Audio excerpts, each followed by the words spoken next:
अपने previous video में हमने कॉन्ड्रिक थीस के बारे में पढ़ा था, उसके जनरल कैरेक्टर्स देखे थे और हमने 3 सिस्टम्स के बारे में बात की थी। आज हम जो बाकी बचे हुए सिस्टम्स हैं उनके बारे में बात करेंगे। तो पहला सिस्टम है हमारा एक्सक्रीटरी सिस्टम। जो कॉन्ड्रिक थीस होती है यानी कार्टिलेजिनस फिशेज होती हैं, ये यूरियोटेलिक होती हैं, जबकि जो बॉनी फिशेज होती हैं वो अमोनोटेलिक होती हैं। अब हम आते हैं नर्वस सिस्टम के ऊपर। तो नर्वस सिस्टम, इनके अंदर 10 pairs of cranial nerves present होती हैं। इनकी जो क्रेनियल नर्व्स हैं वो कितनी हैं? 10 पेयर्स होती हैं। और इनका जो सेरिबेलम है और ऑल्फैक्टरी लोब्स हैं, उनका जो साइज होता है वेरी लार्ज होता है। तो ये इंडिकेट करता है कि इनका जो बैलेंसिंग है और जो इनका सेंस ऑफ स्मेल है वो वेरी वेल डेवलप्ड है, क्योंकि जो ऑल्फैक्टरी लोब्स हैं वो स्मेलिंग में हेल्प करती हैं और जो सेरिबेलम है वो बैलेंसिंग में हेल्प करता है। और ये दोनों ही चीजें कैसी हैं? बहुत लार्ज हैं। तो इसीलिए स्विमिंग करते समय बैलेंसिंग की भी जरूरत है। तो इनका जो बैलेंसिंग है और सेंस ऑफ स्मेल है वो बहुत वेल डेवलप्ड होता है। अब इसके बाद हम सेंस ऑर्गन्स पर आ जाते हैं। तो इनके जो सेंस ऑर्गन्स हैं, इनके अंदर जो एक्सटर्नल ईयर है वो एब्सेंट होता है और जो इनका इनर ईयर होता है उसमें 3 सेमी सर्कुलर कैनाल्स प्रेजेंट होती हैं। और जो सेमी सर्कुलर कैनाल्स होती हैं वो भी बैलेंसिंग से ही रिलेट होती हैं, बैलेंसिंग में हेल्प करती हैं। तो यहाँ पर भी ये इंडिकेट कर रहा है कि इनकी जो बैलेंसिंग है वो बहुत अच्छी होती है। इसके अलावा इनके अंदर लेटरल लाइन ऑर्गन्स पाए जाते हैं। इनकी जो लेटरल साइड है उस पर कुछ सेंस ऑर्गन पाए जाते हैं जो रियो रिसेप्टर होते हैं। रियो रिसेप्टर हेल्प करते हैं इन्हें कि अगर प्रेशर वाटर प्रेशर में अगर कोई चेंज आता है तो ये उसको फील कर लेते हैं। माना कि फिशेस स्विम कर रही हैं एक दूसरे के पास पास, कोई फिश इनके पास आ गई तो वाटर प्रेशर में चेंज आएगा। तो चेंज आने से इन्हें पता चल गया चेंज हो गया, तो ये अपनी पोजीशन चेंज कर लेंगी। तो लेटरल लाइन ऑर्गन्स होने की वजह से जो फिशेज हैं वो आपस में कोलाइड नहीं करती हैं। वो स्विम करते करते वो ग्रुप्स के अंदर रहती हैं, ग्रुप्स के सब में स्विम करती हैं, लेकिन वो आपस में कोलाइड नहीं करती हैं।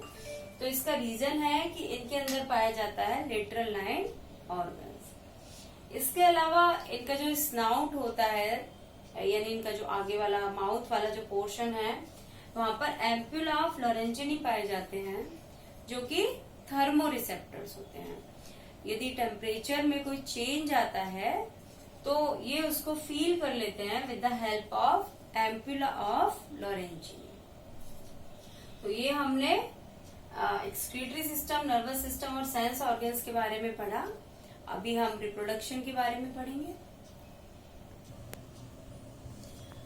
इसके अलावा ये जो कॉन्ड्रिक थीस होती हैं, फिशेज होती हैं, ये कोल्ड ब्लडेड होती हैं यानी पॉइकिलोथर्मिक होती हैं।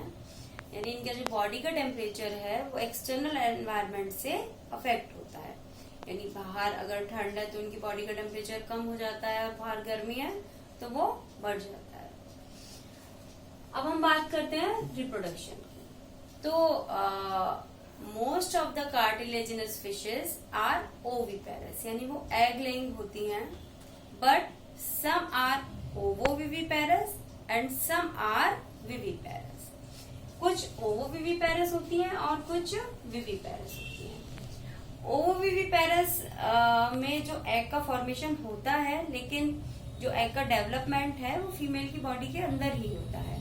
और हैचिंग के बाद जो वो बर्थ देती हैं वो बेबी को ही बर्थ देती हैं, इसीलिए इन्हें विविपेरस भी मान लिया जाता है। बट ये होती क्या है? ओवोविविपेरस होती हैं। और इसका एग्जांपल है स्कॉलियोडॉन या डॉग फिश। स्कॉलियोडॉन का जो कॉमन नेम है वो डॉग फिश भी होता है। और जो विविपेरस होती हैं वो यंग वन को बर्थ देती हैं।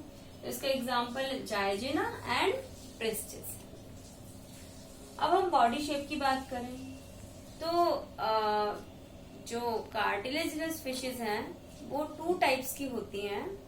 On the basis of their body shape. कुछ जो कॉन्ट्रिक्थीज होती हैं, कार्टिलेजिनस फिशेज होती हैं, वो लेटरली कंप्रेस होती हैं, यानी कि लेटरल साइड दिस, और वो लेटरली कंप्रेस होती हैं। तो ऐसी फिशेज को हम कहते हैं शार्क। और कुछ डॉर्सोवेंट्रली, यानी कि ऐसे इस तरीके से कंप्रेस होती हैं, उन्हें हम कहते हैं रेज। ऐसे लिटरली कंप्रेस्ड वाली शार्क और डॉर्सोवेंट्रली कंप्रेस्ड वाली रेज। तो दो तरह की होती हैं, ये शार्क्स होती हैं और रेज होती हैं। Laterally compressed sharks and dorsoventrally compressed rays. इसके अलावा और भी डिफरेंस होते हैं शार्क्स में और रेज में।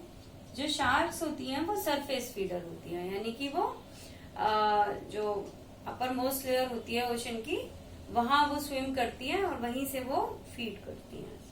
जबकि जो रेज होती हैं वो बेंथिक होती हैं। बेंथिक यानी कि वो बॉटम में पाई जाती हैं, ओशन की बॉटम में पाई जाती हैं।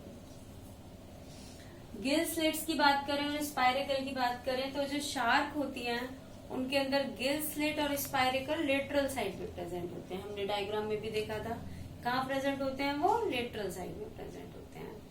लेकिन जो रेज होती हैं उनमें जो स्पाइरेकल होते हैं वो लार्ज होते हैं, जबकि शार्क के अंदर स्पाइरेकल स्मॉल होते हैं। रेज के अंदर स्पाइरेकल लार्ज होते हैं और वो डॉर्सल साइड में होते हैं, जबकि जो गिल स्लिट्स होती हैं उनकी वो वेंट्रल साइड में होती हैं। तो उसका एग्जाम्पल, शार्क के एग्जाम्पल में हमारे स्कॉलियोडॉन और जायजिना आ जाते हैं, और रेज में टॉर्पिडो आ जाती है। टॉर्पिडो को हम इलेक्ट्रिक रे भी कहते हैं। तो इस तरह ये हमारे कॉन्ट्रिक्थीज के कैरेक्टर्स कंप्लीट हो गए हैं, जिसके अंदर हमने इनके डाइजेस्टिव सिस्टम के बारे में पढ़ा। उसका स्पेशल कैरेक्टर था कि उसमें स्क्रॉल वाल्व थे। इनके रेस्पिरेशन के बारे में पढ़ा, ब्रैंकियल रेस्पिरेशन होता है। और सर्कुलेटरी सिस्टम के बारे में पढ़ा। इनके अंदर जो रीनल पोर्टल सिस्टम है वो वेल डेवलप्ड होता है, और जो हार्ट होता है इनका 2 चैम्बर होता है, और वीनस हार्ट होता है इनके अंदर। एक्सक्रीटरी सिस्टम के बारे में पढ़ा कि ये कैसे होते हैं, यूरियोटेलिक होते हैं। और नर्वस सिस्टम के बारे में पढ़ा कि इनके अंदर 10 pairs of cranial nerves present होती हैं। और सेंस ऑर्गन्स पढ़े हमने। इनके अंदर सेंस ऑर्गन्स में सेमी सर्कुलर कैनाल्स हैं, और एम्पुली ऑफ लॉरेंजिनी है, एंड लेटरल लाइन ऑर्गन्स हैं। रिप्रोडक्शन में पढ़ा कि अधिकांश जो फिशेज होती हैं वो ओविपेरस होती हैं, यानी कि वो एग लेइंग होती हैं।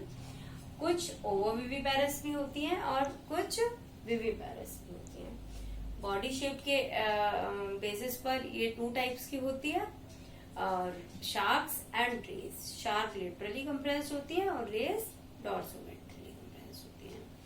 तो ये हमारे इनके कैरेक्टर पूरे हो गए हैं कार्टिलेजिनस फिशेस के, और नेक्स्ट वीडियो में हम इनके कुछ एग्जांपल्स के बारे में देखेंगे। Okay student, thank you and have a nice day.